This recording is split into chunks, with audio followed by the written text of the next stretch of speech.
Disney parks aren't what they used to be, and it's showing. With all the online complaints regarding terrible attraction reliability, overpriced tickets, and charging on items that used to be free, and much, much more. It's hard not to see all the negative stuff that's being shown within the parks, as Disney parks aren't what they used to be, and that's somehow okay with the millions who visit on a yearly basis. Honestly, the parks are still good, but they are just not great. Hello everyone, and welcome back to a special episode of Watersurf Side Tangent, the series where I talk about random subjects, with this episode's focus on Disney parks, with a very heavy emphasis on the Disneyland Resort here in California. I wanted to dive into some of the biggest complaints and sort of give my insight on the matter. For those unaware, I actually used to be an attractions cast member at Disneyland, and I have been telling my stories working at the resort since I quit back in late of winter 2023.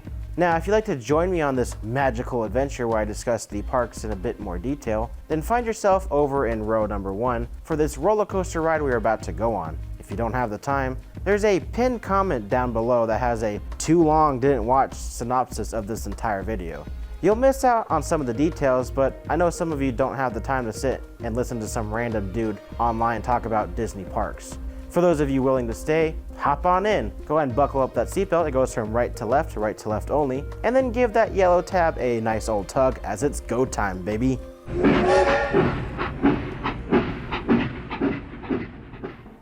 Now, just for my sanity and for those who aren't familiar with my cast member journey, I want to quickly go over my time at the Disneyland Resort, as well as cover some legal stuff as I was a former employee. I worked in Tomorrowland from spring of 2019 to winter of 2023. I hired into Autopia, learned monorail a month before the big closure, and came back to Star Tours a month after returning from that big closure.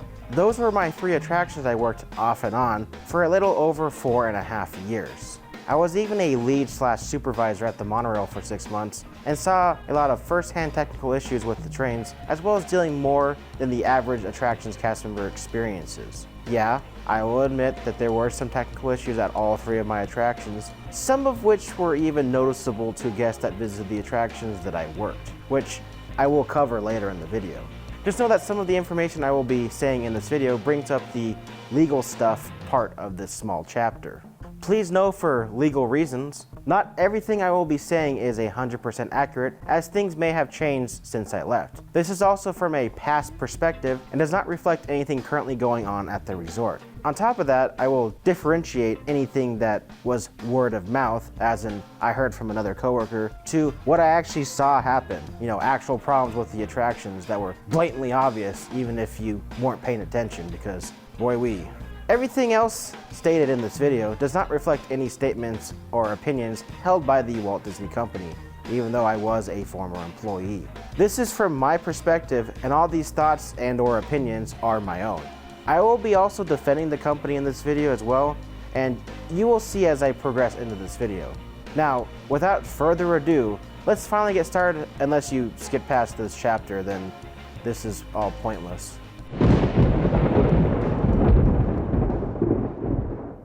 Let's go ahead and talk about Disney parks before the major world event that happened back in 2020. You all know it, and this is where the story begins, unfortunately. I hired into Tomorrowland Attractions in late spring of 2019 and started my journey at Autopia. You know, the little dinky car ride that's in the far corners of the park?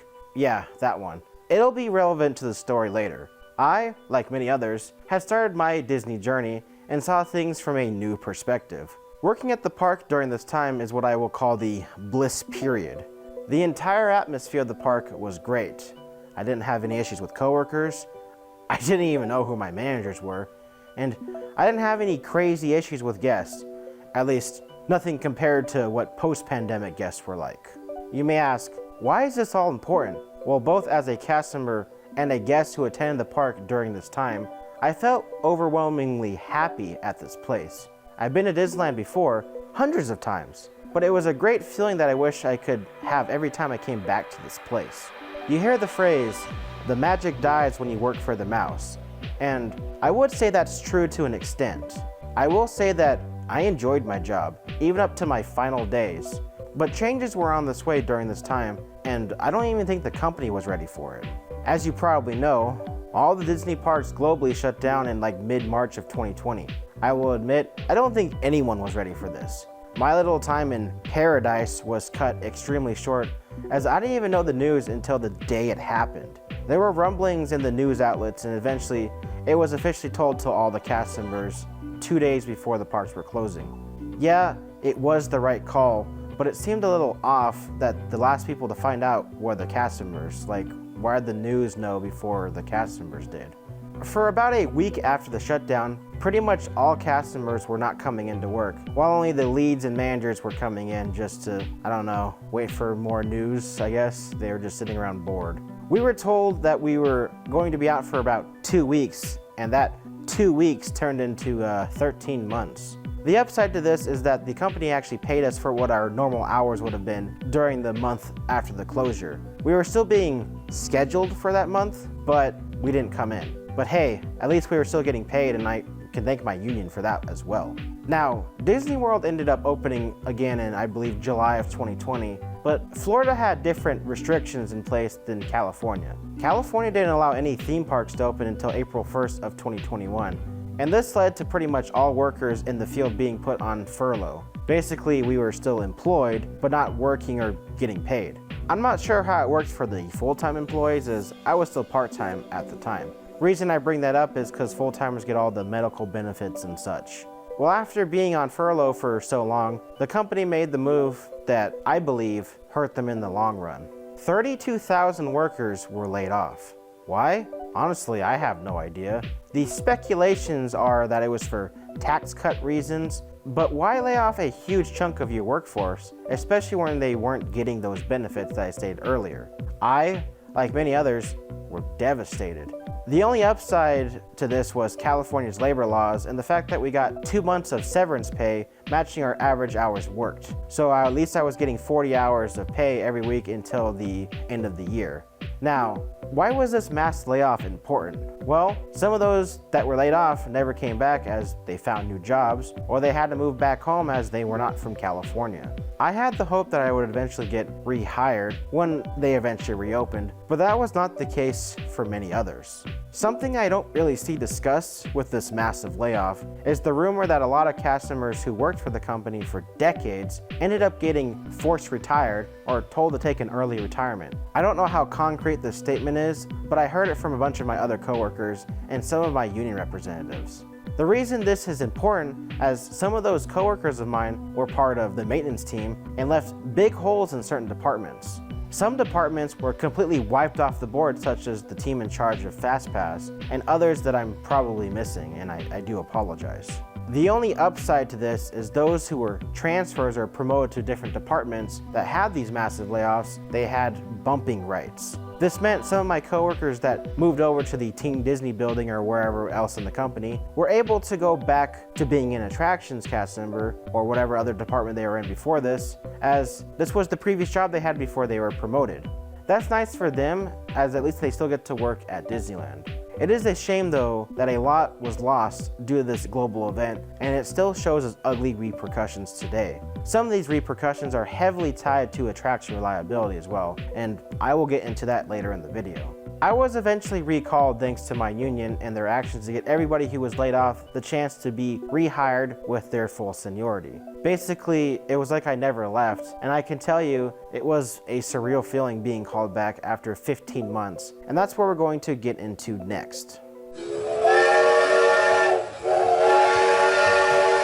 While Disney World was only shuttered for roughly 4 months, Disneyland didn't get that luxury, and it was shuttered for 13 months. The only nice part about all of this is that the parks had a capacity limit. This meant that they were only operating at a 25% capacity when reopening and slowly going back up as the year went on. This also introduced the reservation system, which is still in effect at the Disneyland Resort as of filming this. I will admit it's sort of useful for the company as it does give them a general idea of how many guests are going to show up on those days. They've always had estimates based off previous years before the reservation system, but it made it so they knew almost the exact number of guests that were going to show up on that given day. And it's good for staffing. Besides all the stuff that any Disney goer could see during this time, what was really happening behind the scenes? It seemed like, to me at least, The vibes were happy to be back, but not happy to be back, if that makes any sense. Management was happy to get everything back up and running, but the overall environment of working has changed. Entire lands were decimated as cast members didn't return, and they had to start hiring new people fairly quickly. This is because the capacity limit was slowly increasing as the months went on, but it also meant more cast members were starting to leave. It was also the rise of toxic guests, who forgot all their manners during the pandemic, as well as management not standing behind their employees. The tone seemed like, we're glad you're back, but get back to work. You know, I will give it to management for showering us with gifts and exclusive after-hour parties, but that's the sort of things that they always have done around certain times of the year. Not saying I wasn't grateful for all the free stuff and such, but now that everyone who got laid off was back, at least who accepted their offer to come back, it was time to get back to work. I was happy to get back to work, and learning my third attraction, Star Tours, was also a bonus. The downside a few days after I finished my training here is that the mask policy came back in full effect for everyone. Only indoors though, which you can imagine how that went. COVID was starting to run rampant at the parks, and on top of that, you have guests that didn't want to wear a piece of cloth on their face. You all know the horror stories of that, and I won't get into it here. Guests were not only upset about this, but the fact that they had to walk from the parking structure to the park because the trams weren't running. The rumors that I heard is that they sat idle for so long during the closure that a bunch of pesky rodents got in there and burrowed and chewed a bunch of wires that were important to the engines of those trams. On top of that, staffing is not what it used to be, as most of the transportation ended up getting shuffled around into attractions. Most ended up actually going to Galaxy's Edge and Tomorrowland, as those lands were hit the hardest of people not returning. That's at least what I was told from others. Oh yeah, did I mention that 2 attractions were closed? They were the monorail and the Finding Nemo submarines. You can probably guess why they were closed after a global pandemic, but it's also for other reasons besides that. The monorail had most of their maintenance team not return, which is crucial for them to operate. As for Nemo, it needed a major refurbishment, and I'll get into that later in the video. On top of all of that, attractions were having more issues than they used to, as they were sitting for so long, and a lot of newbies were now running the show. One more thing before I get moving on to the meat and potatoes of this video, and that's the fact that prices are surging, and free stuff is now locked behind a paywall. Entertainment options are very limited, and let's see. Oh yeah, a major change in corporate that led to them reversing actions many months later. The next part of this video will be a mix of my actual experiences as well as my own opinions. We will be covering attractions, guests, social media, and much more.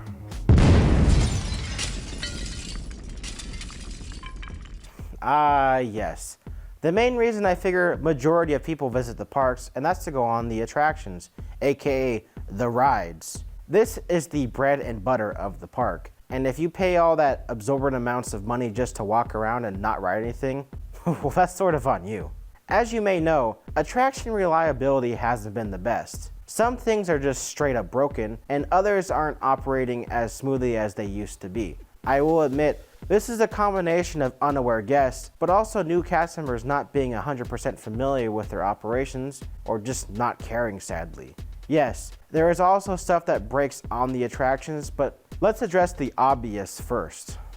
I'm going to assume that if you're watching this, that you probably have a general idea of how the attractions operate. This ranges from their locations, their queues, and the overall attraction experience. And if for whatever reason you have no idea of any of this, I can at least give you 3 attractions that I worked. I have a somewhat surface level operations of all the 3 attractions that I used to work, which were Autopia, Monorail, and Star Tours. I basically covered all the little things, and I would recommend giving those a watch if you're unfamiliar, as I will be using those attractions I used to work in heavy detail for this video. Now that that's out of the way, the obvious is guest issues. This ranges from guests dropping personal items onto the tracks, guests not getting in or out quick enough, and lastly, guests just getting out of their ride vehicles. Believe it or not, these are the most common 3 for attraction downtimes at the resort, and I would assume it's the same over in Disney World. You've seen the videos of people getting out at Space Mountain, as well as the streaker at Small World. Those are the extreme cases that just happen to be filmed. It happens more often than you think, sadly. From my general understanding, most of the attractions have sensors on their path that detects anything that's not a ride vehicle. For example, my coworkers that work over at the Buzz Lightyear attraction told me that there's a system in place that auto-stops all vehicle motion whenever it detects anything that's not a vehicle. I would assume this is the case for other attractions in the same ballpark, as I've heard radio calls about it when working. Basically, hold on to your crap and don't get out. I don't understand why that's so hard to understand. Seriously.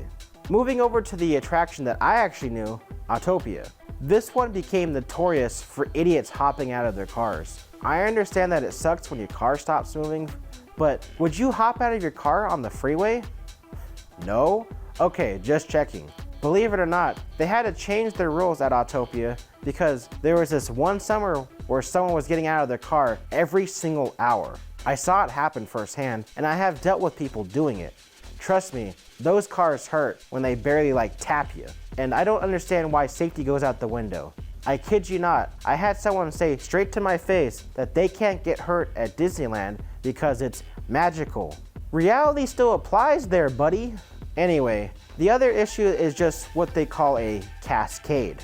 This mainly happens at roller coasters, but they have a small window that they must get you in and out before they have to dispatch that ride vehicle. For example, I've been told Space Mountain has a 13 to 17 second interval where they must dispatch those vehicles. Guests taking their sweet ass time getting in or out causes a backup with their computer system and causes the coaster to auto stop everything, which is why Space Mountain goes down a lot. Now on to not so obvious attraction reliability. Remember how I told you the monorail didn't reopen with the park? Well, staffing was one of those issues, but parts were another issue. According to one of my coworkers that worked on the monorail's maintenance team, mostly all the companies that made parts for the attractions went out of business during the pandemic. So they literally had to gut one of the trains for parts and put it into the other two. While it's not an uncommon thing, they are normally supposed to have two in operation with one on standby when it's not in its normal refurbishment phase, if this is to be believed. This is probably another reason other attractions were having so many issues, as it's not entirely Disney's fault on this one, as a lot of their attractions are made by third parties. Yes, the Imagineering team is heavily involved in part of this process, but other companies end up doing most of the work. This was an issue probably for other theme parks too, so I won't just assume it was only a Disney problem. I believe it has gotten a bit better now, and I believe other companies have stepped into giving them back their supply chain. Again, this is one of the things I'm not 100% sure on, so please don't quote me on this.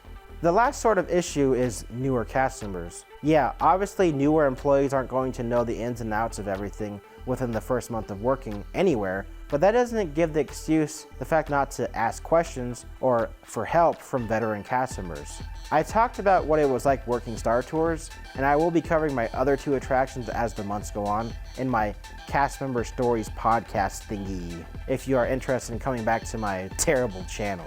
To just cover it really quickly, some of the newer cast members didn't really like following directions and sort of just did whatever they wanted.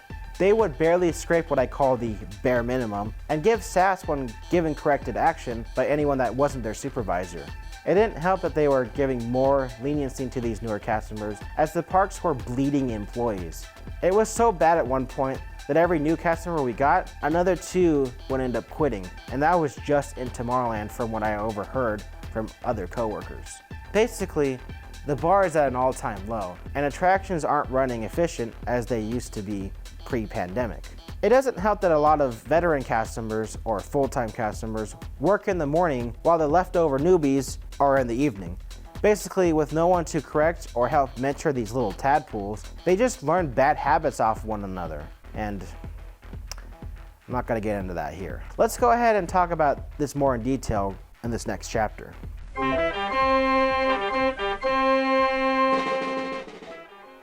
I want the record to state that a vast majority of people that I worked with, I have never had any issues with, and I will say that a vast majority of cast members are good at their job. Unfortunately, like any job, there were a few bad eggs, as well as those that just like making high school drama or creating a toxic work environment. Why I am super glad that they are getting paid a bit more now, at least here in California. Part of me is disappointed that the bad eggs are still getting away with their crap.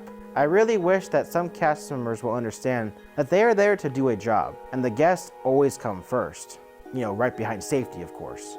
It could have been the attractions I was mainly at, but I will also agree with some of the online complaints that the cast members have changed too. Let's go ahead and start with Autopia. As the new hires started to come in, I noticed more leniency with them and how they were able to pass their training easier than when I hired in. They were also not really getting coached on dropping safety positions, as well as just not working as a team. It's a little hard to explain to those that aren't directly in this line of work, but I'll try my best here. Basically, safety positions are areas or rooms that you cannot leave unless bumped out of that position.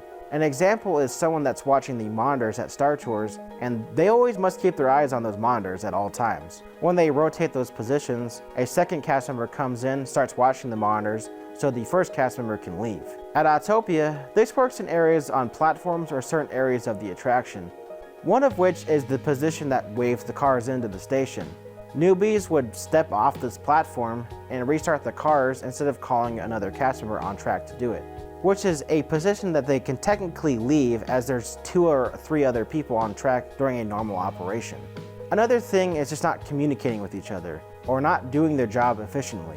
Autopia is a babysitter attraction, and if you don't watch out for the guests, they'll do whatever the hell they want. This is very common with grouping.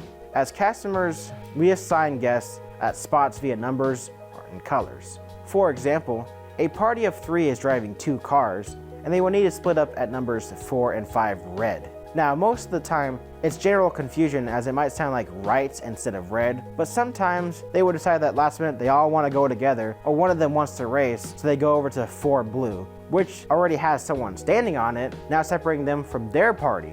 The cast members at Autopia are supposed to walk up and down the platform to make sure everyone is where they need to be after they finish a row. Yeah, I'll admit this is more of a laziness on them, but the problem becomes when they don't fix these mistakes early, as it causes a backup and a heap of guest problems. I had a whole tangent about it in my Autopia surface level operations video if you want to learn more about the frustrations of grouping. Don't worry, I'll be going more into this in my next what it was like to work blank arc in my cast member stories, as Autopia will be the next one in that video series thingy. Another thing is just not listening, or overall hostile attitude from newer cast members. For example, I would ask if they could pull up a 7th car, and they pretty much just told me to piss off. I would also give them feedback while they were grouping and be like, hey, your 6 is open, and they would just blow me off. Now, I'm probably sounding like a control freak, but like I said, Autopia is a babysitter attraction, and it's completely ran by the guests. Car no move when car has no one in it. Some of the newer cast members would always have problems filling their 6th car and would never ask us to move it up. And they would just sit there while they walk up and down and go, oh, I don't know what to do. I don't know what to do. Like, ask us to pull it up, because now it's causing a major backup. And I mean, I could go on and on and on about this, but I want to move over to the monorail. Now, believe it or not, I was actually a lead there for about half a year at this attraction. I interviewed for it and I got a slightly higher pay bump while working as a lead. The hardest part about being a lead is you're no longer babysitting the attraction, but now you're babysitting your coworkers, making sure they go to break on time, making sure the attraction's still moving, and making sure they aren't causing any issues, whether it be with themselves, guests, or even other cast members. I know that sounds crazy, but it's true. Monorail has 2 stations, and when we had overlapping leads for a moment, you'd be able to have 1 lead at each of the stations. But there's a point where it just becomes 1 lead for the day, afternoon, or night. Obviously, you can't be in 2 places at once, and the downtown station was notorious for being the slack-off station. It's the side where they take their breaks on, and there's usually more over on that side depending on the time of day. Well, it was always an issue of people bunching up and talking at the main console at the end of the station, and not actually doing their job when the train came into the station. The bare minimum myself and other leads wanted was them to spread out and get the train in and out as quickly as possible, and then they could piss off to whatever they were doing before the train came in. Like, train comes in, bing bang boom, go back to talking. Fine, I don't care. But like, when the train comes in, it's work time, man. I know it's not super professional, but that's the truth more or less. At the end of the day, I could go on and on about all 3 of my attractions, but this is not the video for it. Just know that there are hardworking cast members, and I am glad that they finally got their new contract ratified. It's just a shame that there is a small handful that really halter operations, and they are the ones that management sees mess around most of the time. Now, I'm going to hard pivot onto guests and social media. Both of these go hand in hand, so they'll be coming back to back.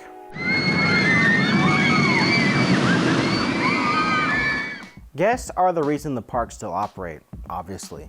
And if they didn't show up, then there obviously would be no parks. I also want to mention that there is a lot of positive and friendly guests that I've interacted with that unfortunately never get talked about on social media. I would say they make up about 5 to 15% of average guests, but then there's the neutral guests, which make up a vast majority. What is a neutral guest? Well, one that cast members don't really have any positive or negative interactions with. They might ask a few questions, but don't really do anything out of the ordinary. These guests are there just to have a good time and don't cause any issues. They go to their numbers or rows, they order their food, and they throw away their trash. Basically, these are the most on-paper guests that guests could be. You might even be one of these guests and there's absolutely nothing wrong with it.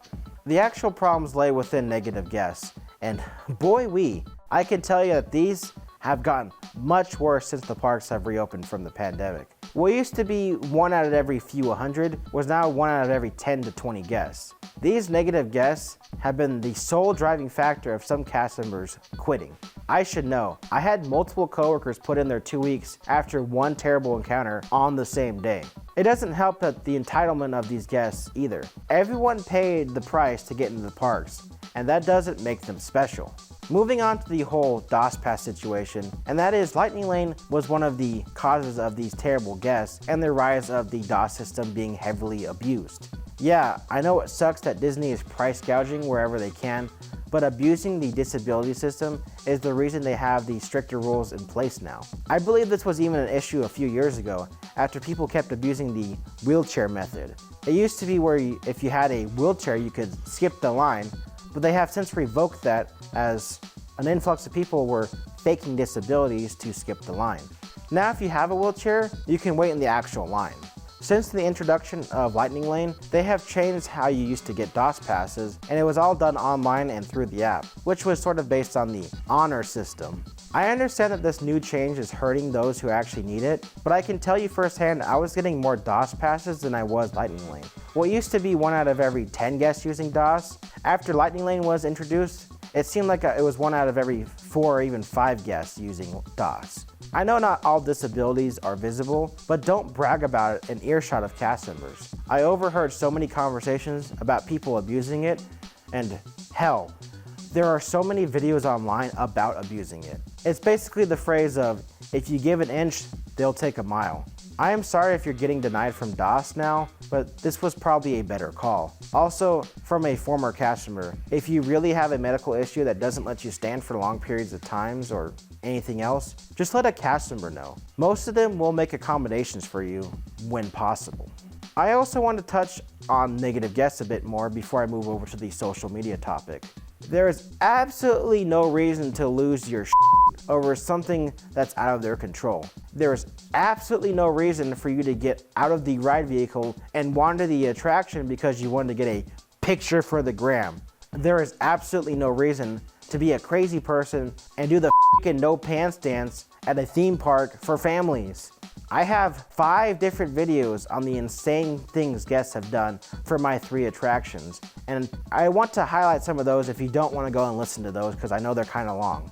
From working guest control, I saw a man throw a metal pole because the Halloween fireworks show got canceled due to heavy winds. From Star Tours, there was a man throwing punches at another guest because he accidentally got bumped into, and he was already frustrated because he was waiting too long. Why did he throw a punch? He said he was just so mad. From Autopia, I had a lady shove their infant child into a backpack because they weren't tall enough to meet the minimum height requirement. From Monorail, I had a guy take a dump in one of the cabins because he couldn't hold it anymore. The worst part is he did it in a cabin full of other guests, but they were in his party and for some reason, they saw nothing wrong with it. Lastly, I have some not safe for work stuff that I can't even talk about in this video, but you can probably guess where some of those went. That's just scratching the surface of the insane guests that I personally dealt with, but you've seen the ones online. The ones where a guy is running around naked on Small World, or the guys throwing punches in Toontown. What about the lady who pissed in a cup? Or the drunk guest climbing the temple of the Mexican pavilion at Epcot? The list goes on, and that's where it's time to talk about social media.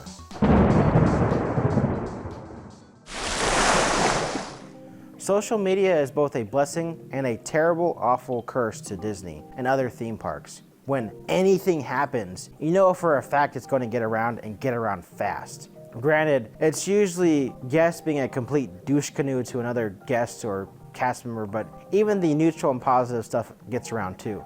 I promise you, Disney probably sees it all. From what I heard, they have a media team that scours the internet. They obviously see the big complaints online, but since it's a major corporation, it might take some time for changes. For example, one of the good things I did see was the pin traders in Disneyland taking up bench space with all their pins. Now they have tiny little tables where they can trade, but this isn't what I'm here to talk about. The parks have been TikTokified, and it's a f***ing curse on the parks. This is everywhere, not just a Disney thing, but since Disney is such a massive conglomerate, of course they even have this issue.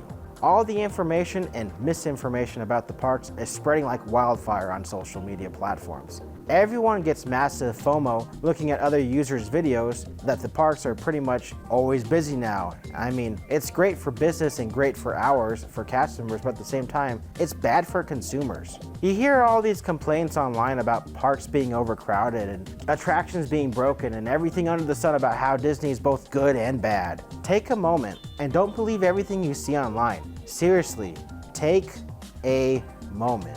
There is so much misinformation that gets spread around that I wouldn't take anything at face value unless it's from the actual company themselves or a very reputable news source. I mean, you can even not trust me, and that's fine. I'm not here to help you plan out your day or tell you what mouse ears to buy. I'm just talking about Disney parks. Again, social media is both a blessing and a curse to theme parks and probably other businesses, but I'm not going to get into that here. Let's start with the bad. Misinformation.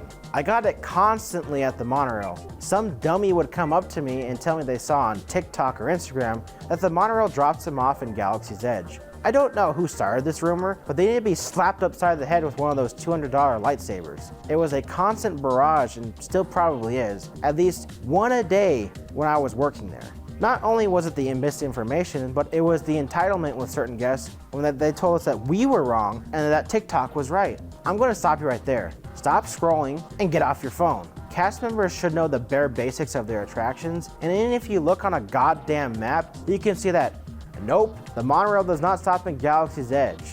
Another thing is overhyping things. I saw this constant thing on my wife's feed about some cookies at the Harbor Gallery. Guys, they're just Toll House cookies, and they made it clear that they're just Toll House cookies. Why are y'all lining up to get cookies you can literally buy for half the price at the grocery store? Now before you say, is that Disney though? Shut up. Seriously, it's okay to enjoy food at the parks, but the fact that I'm bringing this up means it was seriously getting pushed by a lot of influencers online about some Toll House cookies with some dipping sauce. It's gotten to the point where my wife and I believe that these influencers are low-key paid by Disney to hype up these food items. Guys, it's just theme park food at the end of the day. Yeah, some of it's good, but it's not enough to have lines longer than the attraction's over. One more negative thing, and that's the Disney influencers and live streamers. I will admit that some influencers are fantastic and are very friendly. There are others that also abuse their influence and ruin the experience for others. This kind of goes for anyone recording on rides, but you don't need your flash on while you're on a dark ride. Stop it. It's meant to be dark for a reason, you jackass. Another thing is you don't need to narrate over the rides when you're filming it. There are 20 million other POVs online and yours is going to be special. Film it and be quiet, or just enjoy the moment. Better yet, just don't film on the rides. This is why breakdowns happen, because clowns lose their phones because they aren't professionals like others are in this industry. If any Disney influencer is watching this, be respectful and don't treat the cast members badly, or even other guests. Most of the people at the parks paid to be there to have fun, and you paid to film your crap for your crappy TikToks. Also, don't break any rules like this one Instagram girl I dealt with who told me that she had 10,000 followers and she had every right to take pictures on the Autopia attraction. Yeah, she did, but where it took it a step too far is that she wasn't in her car and she was full on taking pictures in the campground area. That's considered trespassing at that point, and you can get a ban from the park. Lastly, don't try to use social media as a weapon against other guests or cast members. If someone screwed up, try and talk it out like a reasonable adult and not say, I hope you like being on TikTok, like that one lady. It's also a legal gray area in California because the moment someone says that they don't consent to being filmed, that opens up another can of worms that I'm not going to get into since I'm not a lawyer or a legal expert.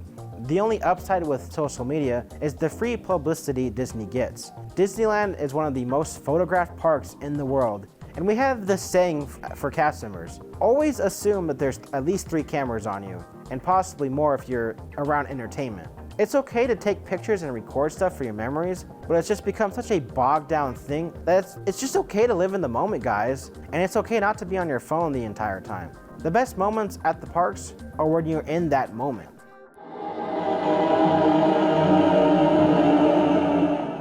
Now let's go ahead and shift gears and talk about some of my personal opinions toward the parks as a whole. The parks have gotten much more expensive and most likely will keep going up until their own execs can't afford to get into the parks. I'm kidding on that part, but it's insane to me that they are charging full price when an entire land is out of commission for construction reasons. I know that they wouldn't fluctuate their prices for progress, but they know, and I know, that people will still pay.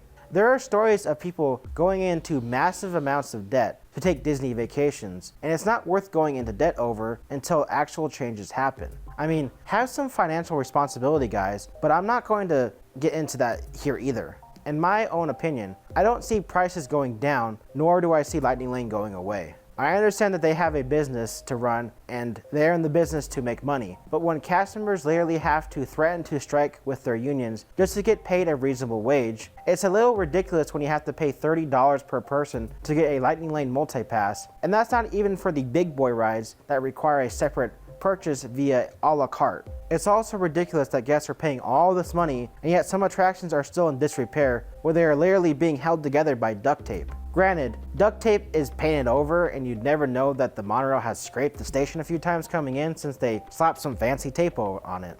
The attractions literally run off the magic of hopes, dreams, and a roll of duct tape. I'm sort of kidding, but I'm serious about the monorail thing. You would never see it because you can't really get up close like cast members can, but they do literally slap duct tape when it scrapes the station sometimes. It's not all the time, but it does happen from time to time. It's also ridiculous when an apparent $1 million refurb balloons into several $1 million for what looks like a new paint job and an octopus. Yeah, remember how I said I'd bring up Nemo again? Well, that octopus in the Nemo Lagoon was like $8 million or something, and was originally supposed to like climb up and down the monorail pillar. That's cute. This is what I heard, by the way, and I don't know how concrete the price was, but I've heard from others that it was millions of dollars. And I know things change from time to time, and obviously it was probably a safety thing with the octopus climbing up and down, but they could at least have it like move a little bit like the freaking seagulls do. I will admit, maintaining a theme park at this scale is expensive, and I wouldn't even begin to imagine the upkeep of old rides. I will defend Disney here, but at the same time, when they report record profits every quarter after laying off thousands of people and cutting corners on attraction upkeep, it's a little disheartening. It seems like Disney has become the overpriced carnival that they always wanted to avoid when originally opening. They have let their standards go out the window, and it's really sad. Myself and millions others know Disney for their outstanding quality and their amazing customer service, but it seems like you could barely get that now when visiting. Yes, I know the pandemic has created really big hurdles, but at the same time, y'all had enough money to buy out your competition in the movie industry. The parks have also been open for over 3 years now, and it's no longer an excuse. Where is most of this budget going for theme parks? Why are so many things getting budget cuts when they are in the desperate need for a budget? When is the People Mover going to be removed or replaced? I don't know about that last one, but I just wanted to see if anyone was still paying attention. It's sad when they say they're investing all this money into the parks, but some lands, parks, and other attractions aren't getting the love they deserve. This big overhaul to Epcot and y'all moved around some dirt, Avengers Campus, and you cut the budget of one of the 3 things to do at it, like the Doctor Strange show, how come that got canceled? Replacing already good rides with different or newer IPs, I'm not mad about Splashbound being rethemed, but when the replacement has a bunch of screens and an underwhelming climax, it kinda stings even more. Also, why replace Dinosaur at Animal Kingdom with Indiana Jones? The goddamn theme park's about animals, not some geriatric that's going on his final adventure. Leave the poor man alone, Disney. Yeah, I want to complain about IPs in parks before I move on to the next chapter. When done right, I'm okay with rides being rethemed. Tower of Terror to Guardians of the Galaxy was tacky at first, but I actually like it much more. Space Mountain to Hyperspace Mountain? No, stop it. Y'all already made a land about it, and it doesn't need to be in Tomorrowland more than it already is. I might be in the unpopular boat on this one as well, but I want more original concepts. I get Disney owns more than half of the entertainment industry, but some IPs are dated and they need to be put to rest for a bit. Star Wars. Oh, sorry, bad cough. An original land or attraction would do wonders. And hey, if it doesn't work, then you can slap whatever dormant IP you got on it, okay? Tokyo Disneyland and Tokyo Disney Sea is a theme park done right and does IP integration correctly. Lastly, this thing is a very niche complaint, but let some things be park exclusive. I mean, don't copy and paste everything under the sun to different theme parks around the world. I get you have your staples like Star Tours, but I really wish not everything would be put in every single theme park. The reason why Pirates sucked so much ass at Magic Kingdom is because it was supposed to be a Western themed river run, but people whined about it that there was no pirates when the park first opened back in the 70s. Pirates is a mid attraction at best nowadays, and I will die on that hill. Except for the one in Shanghai, that one actually makes you want to go to that park. That's my point with having exclusive stuff at certain parks. That is easy money for Disney because some people would be more enticed to go to both Disney World and Disneyland. I didn't have the need to go across the states because of the new Mickey Mouse attraction, because I have it here in California. I didn't have the need to go to the France park because Epcot has the Ratatouille ride now. You know what I did have to go to though? The new land in Tokyo Disney Sea. That alone is worth the trip, and I haven't gone yet as the last time I visited Japan was in 2019. I really hope that they don't bring it over to Disneyland Forward and give some original concepts so people will come visit Disneyland instead of copy and pasting everything. If you're going to copy and paste, maybe have a unique spin on your version, like all the Space Mountains being somewhat different in a sort of way. I'm sort of rambling here, but you might get what I sort of mean. I guess what I'm trying to say at the end of the day is, fix your Disney and don't overproduce the same things. I know some stuff is out of your control, but if you're going to charge a kidney for every entry, you better be willing to replace it with happiness and fun-filled times. You can't take away and expect the same quality without replacing it. I will admit that I am both hesitant for the future, but also slightly optimistic. I actually wrote this before D23, and I'm currently filming this the morning of the first day of D23. So there'll be a part that I squeeze in last minute toward the end of this video, but I want to talk about the future that we do know about.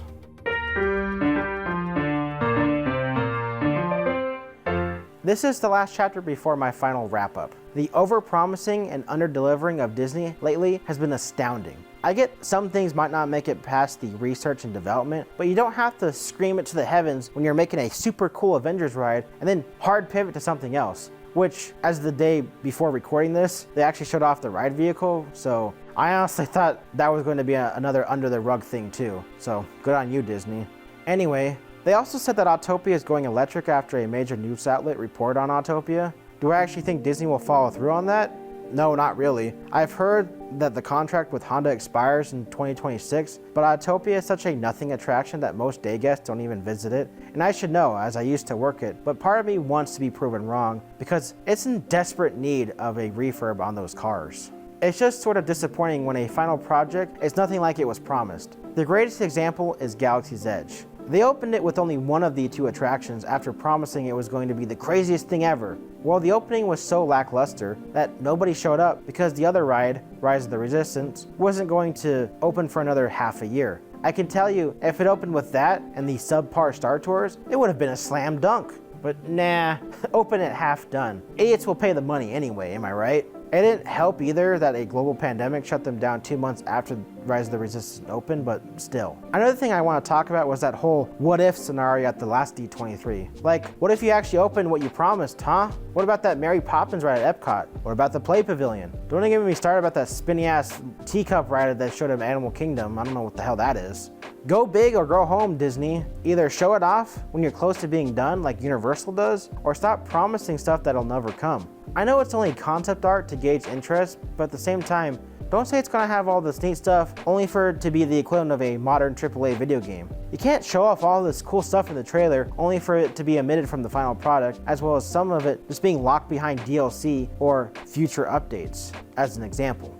I can say that Disneyland Forward looks promising, but that's the key word, looks promising. If you're going to build new stuff, at least fix up the old stuff too. Tomorrowland is in desperate need of modernization, especially with the eyesore of the old Rocket Rods track. There are also 2 big abandoned buildings that aren't being used to their full potential in the land. Don't even get me started about the unused theaters in Fantasyland and Hollywoodland. Now, let's go ahead and shift gears to my future self and see what thoughts I had on D23. I say my future self, but it'll actually be my past self for you guys. But let's stop breaking this weird fourth wall and get on to my future points. Quick, slap them up right now. So now that the D23 attractions panel has finished, I would like to discuss some of my thoughts on upcoming changes. I am glad we're getting more information on the Avengers stuff for DCA. I was highly skeptical, but I don't think they would show off something more than once if they didn't have concrete plans for it. Also, an opening date for the Disneyland version of Tiana's Bayou Adventure is up, so cool. They also announced a lot of love for the parks that actually need it, especially DCA and Hollywood Studios. The real question is, who thought it was a good idea to have all these boat rides? Seriously, they announced like 3 or 4 different boat rides or log flumes or whatever. 2 of those which were back to back. I get that they are easy, but I feel like that one Nintendo Direct where they just kept showing off farming simulators. Besides that, I'm also sort of bummed that they are moving forward with the removal of Dinosaur and Dino Land in Animal Kingdom. And I also feel like the Rock and Roller Coaster area is up for removal for the new Monsters Inc. area in Hollywood Studios, but that coaster does look pretty cool, and especially seeing the model of it, I think they're actually going to go through with that. So, cool. Oh yeah, Cars in Frontierland at Magic Kingdom seems odd, but I get it since it's the American West, but I also feel like they announced the Villains Land because all these freaking Disney adults won't shut the hell up about that, but that was after shifting through an hour and a half of musical numbers. I'm glad I wasn't there live. They also said that everything announced is going to be built. While I don't really believe them, I do believe at least half or even more than half of that stuff is going to come. And that's if nothing like funky happens in the economical sense. Like I said before, I am optimistic, but also hesitant if this stuff will actually happen. At least the stuff that already isn't in production. I really hope everything comes that was announced and I get proven wrong. Lastly, I feel like I might be in the minority on this one here, but it seems really off-putting and super weird that they're making an animatronic of Walt Disney himself. I know his family gave their blessing, but at the same time, why though? I mean, I get why, but I feel like the videos and pictures and whatnot do a good enough job of holding his legacy or something like that. Again, I kind of get where Disney's coming from on this, but at the same time it just feels super off and weird. I mean, sure, they'll give us a Walt Disney animatronic with a possible AI recreation of his voice, but any news on Disneyland's Tomorrowland would be stupid. Anyway, all of this stuff seems pretty neat, and I will believe it when they actually start pushing that dirt around. So let's get back to the stuff that I recorded prior to D23.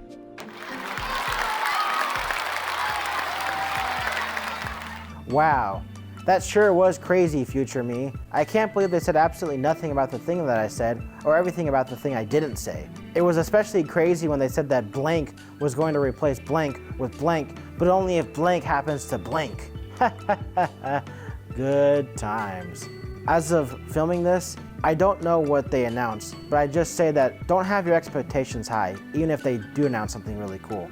They will announce this all pie in the sky, but you'll be left high and dry. The concept art for anything is meant to draw in hype. Not everything is going to be exactly as they say it's going to be, as it's extremely rare for something to be exactly as it was envisioned, especially with how many hands those ideas go through. Trust me, even some of my videos aren't exactly what I pictured them to be when I was brainstorming them. Budget cuts are going to happen, and sometimes good projects end up getting shelved for later dates or ultimately canceled.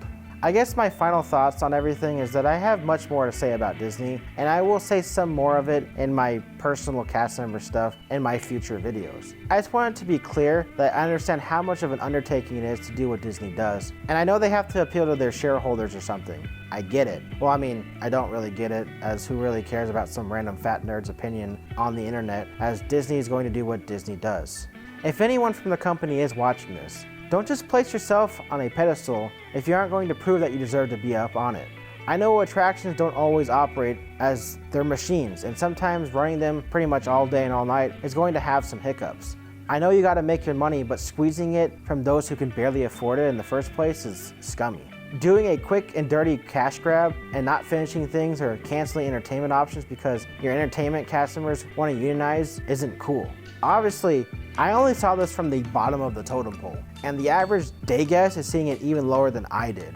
There is a lot of eyes on the parks, and hold yourself up to the quality that you say you have. To those Disney fans, the parks are still great to go to, but you don't need to go every week or every month or even every year. It's okay to go once every few years. It's okay to go to other theme parks. It's okay to not have Disney as your whole personality. They have some fantastic parks, but the changes with management have unfortunately left a sour taste in consumers, and they will vote with their wallets. I'm sure a vast majority of you watching this video aren't part of that crazy guest crowd and probably enjoy the parks as much as I do, but you want them to be as they once were. Honestly, I don't see that happening anytime soon, as their business goals have changed and they were starting down this path even before the pandemic happened. Overall, I have much more to say, but this video is already long as it is, and plus, I don't want my channel to be the Disney channel. Like, I like making other stuff too. Besides that, the parks have changed and it's not entirely a bad thing. They will still operate normal, and I'm hopeful that changes will happen that will make the attractions a bit more reliable. I just wish the consumers didn't have to pay the price with these rising prices to make up for the costs. If Disney can afford to do all these crazy projects, they can afford to pay their employees more without putting it onto the consumers. But we both know that's not going to happen, as quarterly profits and the stock market or something like that. I just wish they would focus more on the magic and not the money. That's going to wrap it up for this long episode of Watersurf Side Tangent. This series usually covers random topics I feel like doing a video essay on, and it won't always be about Disney. Like, I've made like 4 or 5 episodes just on YouTube. This one just happened to be more of a personal one, as I used to be a cast member, and I have heavy respects for the Disney parks. If you enjoyed this video and you want to help support my channel, go check out some of my other content. I do make skits, films, and other random series that you might enjoy. Also, feel free to talk about your opinions in the Disney parks in the comments below. Others might want to hear them. Or just let me have it because I said Mickey is mid or something like that. I don't know. Anyway, thanks for watching, and I'll see you in the next video. Oh, bye-bye!